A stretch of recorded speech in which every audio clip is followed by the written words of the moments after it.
नमस्कार दोस्तों। आज मैं आपके लिए लेके आया हूँ पॉलिटी के खंड मौलिक अधिकार से एक क्वेश्चन। और प्रश्न है, भारत के संपूर्ण क्षेत्र में निवास करने विचरण करने का अधिकार स्वतंत्र रूप से सभी भारतीय नागरिकों को उपलब्ध है, किंतु यह अधिकार असीम नहीं है। टिप्पणी कीजिए और 150 शब्दों में हमें यह प्रश्न को हल करना है। तो प्रश्न की मांग क्या है? एक स्टेटमेंट है जो कि भारत के संविधान अनुच्छेद 1 के क्लॉज 19 के क्लॉज 1 की है, और इसमें दो अधिकार की बात की है, एक संपूर्ण क्षेत्र में निवास करने और दूसरा विचरण करने, आवागमन का अधिकार जो दिया। तो इसमें जो प्रश्न की मांग है वो है कि ये दो अधिकार तो संविधान में दिए हैं, लेकिन इनका कोई भी असीम उपयोग नहीं कर सकता। मीन्स आउट ऑफ बाउंड्री इनको यूज़ नहीं किया जा सकता है। तो आइए इसको हम हल करेंगे बहुत ही आसान तरीके से।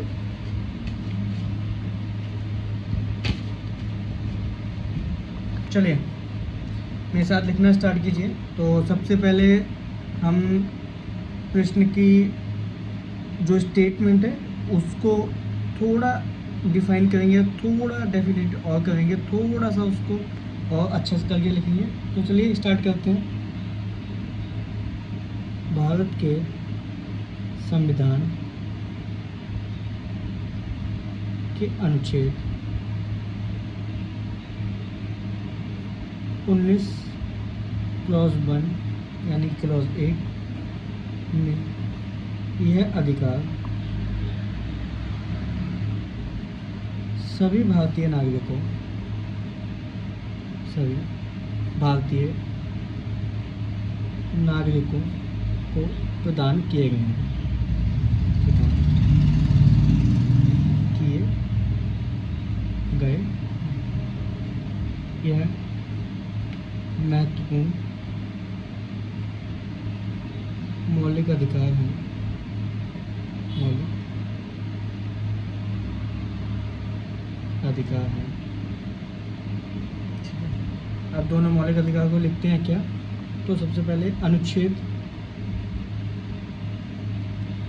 19 क्लॉज 1 सब क्लॉज डी यह बताता है कि भारतीय नागरिक को भारत के भीतर कहीं भी विचरण करने का अधिकार प्राप्त है। तो पहला तो ये हो गया। दूसरा,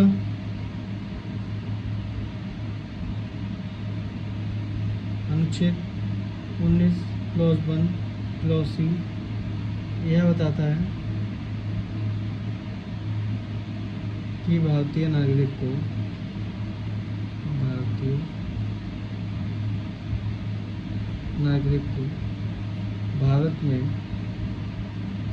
भारत के भीतर कहीं भी बसने का अधिकार, बसने या रहने भी कर सकते, रहने का अधिकार है। तो ये हो गया। अब हम देखेंगे इन अधिकारों पे जो प्रतिबंध लगाए जाते हैं वो किस बेस पे लगाए जाते हैं, किन किन चीज़ों को ध्यान में रखते हुए वो प्रतिबंध लगाए जाते हैं। तो इन अधिकारों पर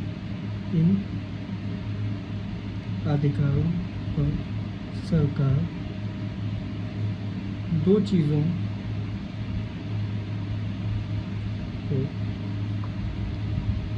ध्यान में रखकर प्रतिबंध लगा सकते हैं। तो वो दो चीज़ क्या हैं? हम पहले एक छोटा सा चार्ट बना देंगे, उसके बाद एक चीज़ को डिफाइन करेंगे। तो पहली है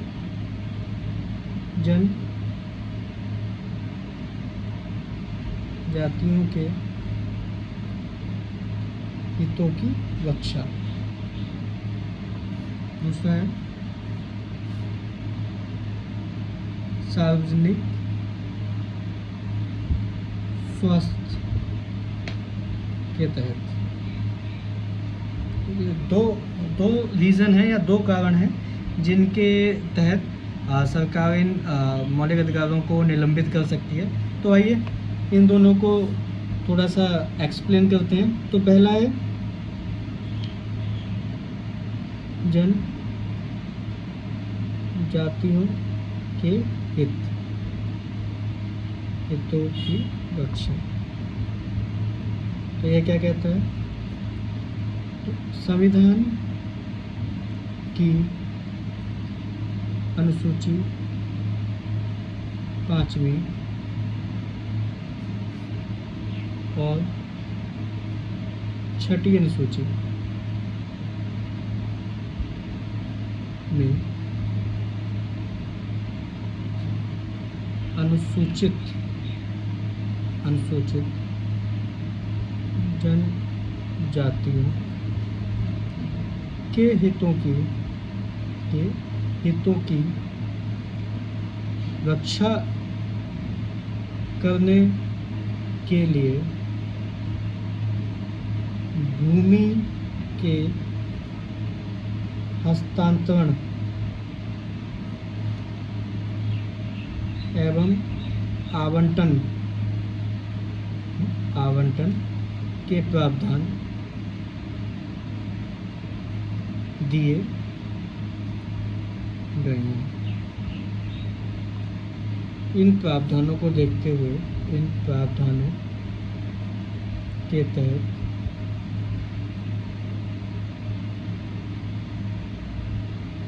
इस अधिकार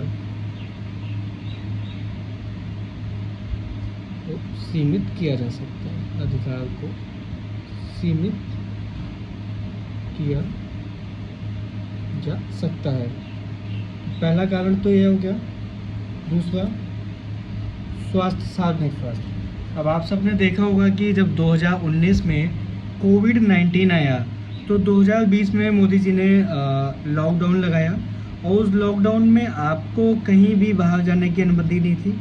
तो सरकार ने क्या किया? सरकार ने सार्वजनिक स्वास्थ्य को ध्यान में रखते हुए आपके स्वतंत्रता के अधिकार, विचरण के अधिकार या परिसंचरण के अधिकार को सीमित कर दिया।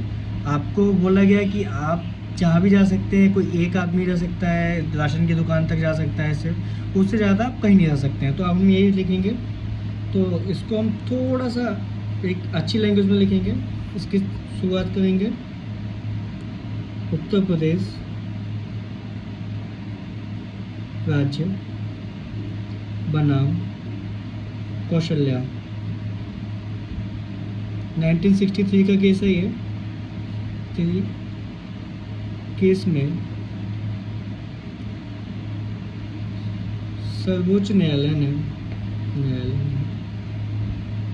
यह निर्णय दिया कि सार्वजनिक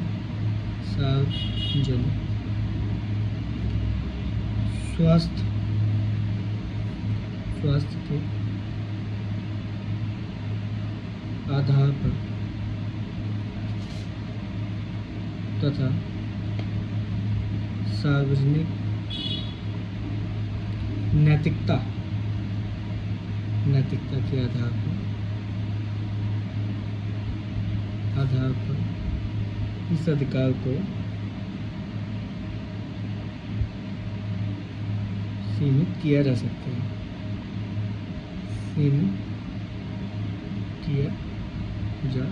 है।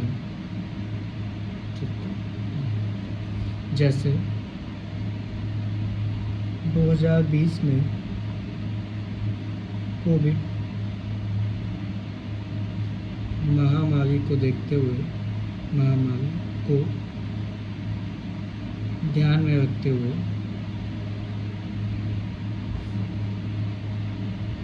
भारत में लॉकडाउन की स्थिति थी। यह हो गया आपका विधा एग्जाम्पल। अब छोटा सा कंक्लूड कर देंगे इसको कि यह अधिकार भारतीय जीवन के लिए बहुत महत्वपूर्ण है, लेकिन साथ ही साथ ये सीमित संतुलित हैं। तो आइए चलिए करते हैं साथ में मिलके।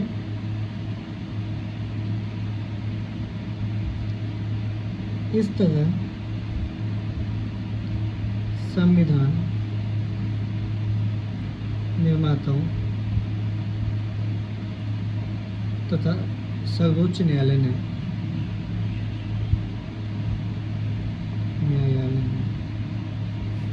इन अधिकारों को एक संतुलित रूप प्रदान किया जिससे इनका असीमित उपयोग न किया जा सके। तो दोस्तों, ये हो गया छोटा सा कंक्लूजन। एक बार दोबारा से देख लेते हैं। प्रश्न था, भारत के संपूर्ण क्षेत्र में निवास करने तथा विचरण करने का अधिकार स्वतंत्र रूप से सभी भारतीय नागरिकों को उपलब्ध है, किंतु यह अधिकार असीम नहीं है। मतलब जो प्रश्न की मांग थी वो यही थी कि दो अधिकार असीम क्यों नहीं है, आप बताइए। तो हमने सबसे पहले छोटा सा इंट्रोडक्शन दिया कि संविधान के 19(1) में यह अधिकार स्थित है, तथा फिर दोनों अधिकारों को एक्सप्लेन किया और फिर बताया कि इन अधिकारों को किस कारण के तहत स्थगित किया जा सकता है। फिर हमने उन कारणों को एक्सप्लेन किया और इस तरह एक फाइनल कंक्लूजन लिख के दिया। तो अब आप भी लिखिए, मेरे साथ लिखिए, डेली लिखिए। हम डेली भूगोल तथा पॉलिटी की प्रैक्टिस करेंगे। मेरे साथ देखिए प्रश्न, और आप ज़्यादा लिखिए और धीरे धीरे हम आगे बढ़ेंगे, अपने लेवल को टफ बनाएंगे। तो धन्यवाद दोस्तों, आशा है आपको पसंद आया होगा। चैनल को सब्सक्राइब कीजिए, शेयर कीजिए अपने दोस्तों के साथ। चलिए फिर मिलते हैं।